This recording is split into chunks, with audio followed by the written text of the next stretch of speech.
I've heard tales of your kind, Witcher.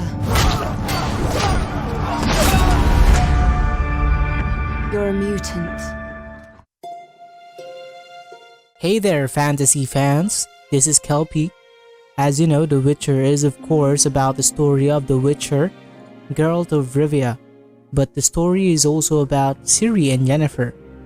Bound by destiny, seems the series is going to explore these ties just as the video games and of course Andrzej Sapkowski's books.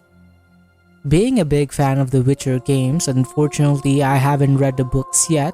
At first I was doubting the lead actor Henry Cavill, as you may know a few of his notable roles such as Superman. Playing the games left me an imprint of what to expect of Geralt's physique, and kept telling me that his body type is a bit bigger than it is in the previous adaptations.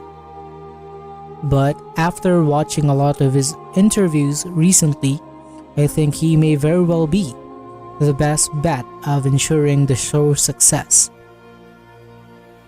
Not only he've played the games, he's also read all the books. You can really tell that he is very knowledgeable during these interviews. What attracted you to Geralt? That's a very good question. Oh, first of all, hi everyone.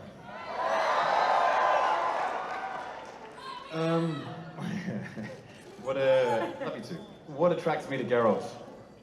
I'm a big gamer. I've played the games a lot, many hours put into those, and Warcraft, but we're not talking about that today.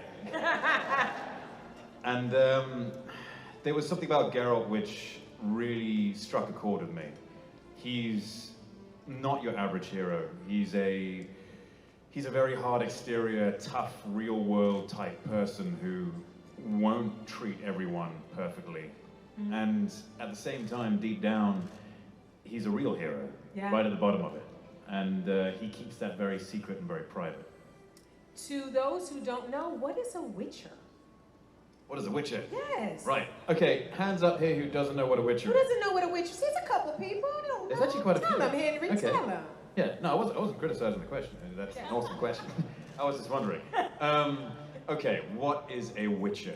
A Witcher, in short, is a young boy who's been taken from the streets or left to fend for themselves, and then ultimately taken in by this group called witches.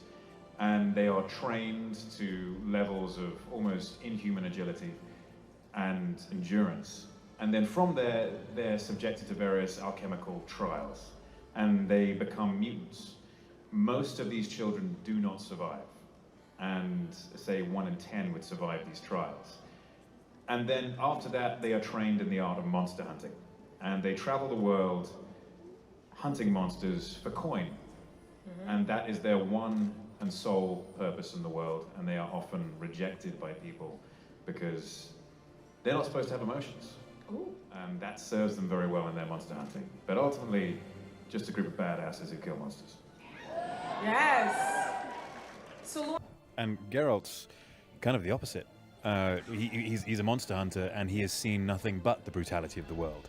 And he's been on the receiving end of all the slings and arrows of every race and species on the planet, or the continent. And the interesting thing about Geralt is that despite being this incredibly tough, hardcore monster hunter who's faster, stronger, heals more quickly, can hear better, can see better, is a better fighter than your average man, he has this heart of gold with him.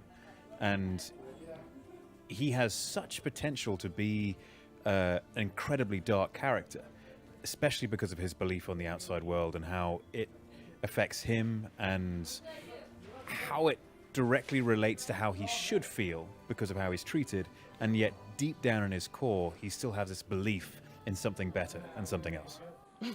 I mean, you just basically the themes of the show are very, and the books, they're very based in real world themes and how people feel about all these things, whether it be racism, social injustice, whether it be politics, and that's something which everyone can follow. And as soon as you throw a monster in there, it's okay as well, and pretty darn cool. So we've actually got kind of free reign to throw monsters in whenever we want. And it's like, well, yeah, it's The Witcher, because the whole world is based around the conjunction of spheres and monsters existing. And yes, sometimes humans are the real monsters, but other times they're not.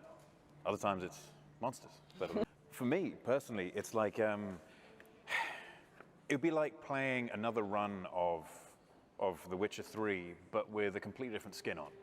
And that, I think, would be interesting, because I've played it through a number of times now, and it's like, okay, cool, I've done it, I've seen it, and I still get that same enjoyment out of playing it through, but what if I could play it slightly differently? Then, yeah, this is kind of what it is for me when you're doing the show. Yes, it's Geralt of Rivia, The Witcher, but he looks like me now. And for me, that's an interesting thing. It creates a freshness to it, because the themes are still very similar. Will there be Gwent? We're going to talk about it. Yeah. As well, it's one of those things which we're using as a force which is drawn from.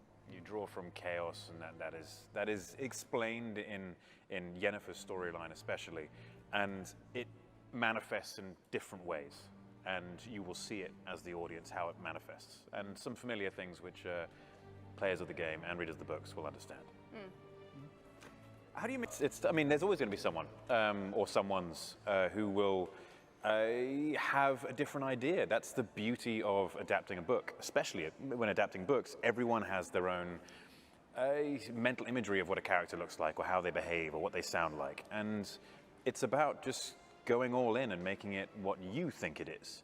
And it's not necessarily conforming to what every single person says on the internet, because then you'll lose, because everyone says something different, and it's different for everyone. You just provide what your insight to the character is and who you believe they are, and you go from there.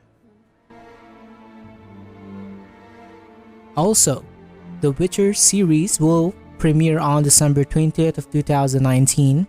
Excitingly enough, Netflix is apparently confident that The Witcher will be a success, as it orders Season 2 ahead of its initial release. I'll definitely will be binge watching this show as soon as it releases. And what about you guys? Tell me your expectations down below in the comment section. I'll be sure to try to respond to each of them, and I also want to share with you, if you want to check out an in-depth analysis of the latest trailer, X Latalis made one hell of a video, and I highly suggest you check it out. And lastly, thank you for watching, and I'll see you in the next one. Ciao.